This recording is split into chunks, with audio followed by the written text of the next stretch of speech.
Hey guys, today I'm going to tell you how to fix sorry something went wrong error on Snapchat.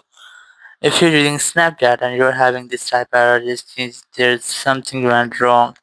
So please try again. So let's see how can you fix that issue. You have to simply check that if you're connected to a stable internet or Wi-Fi connection. So quickly scroll down your quick centers and here you'll get different settings. You have to make sure that you have connected to any Wi-Fi or cellular data. If you're connected, you have to enable your airplane mode from here. Once you have enabled airplane mode, it will make a quick refresh to your network settings. So you must have to disable it again. Once the airplane mode has disabled, you have to wait for until your Wi-Fi or cellular has been connected and then scroll down and you have to make sure that you have the latest version of your Snapchat app.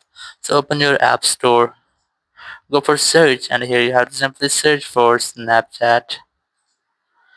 And here you have to make sure that there is no any update available of your Snapchat app.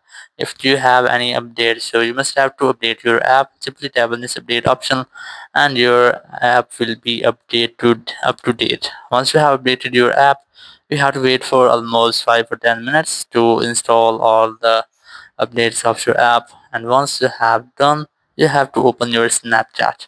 So in this way you can easily fix the issue. Sorry something went wrong error on your Snapchat. Thank you very much for watching the video. Until next video, bye bye.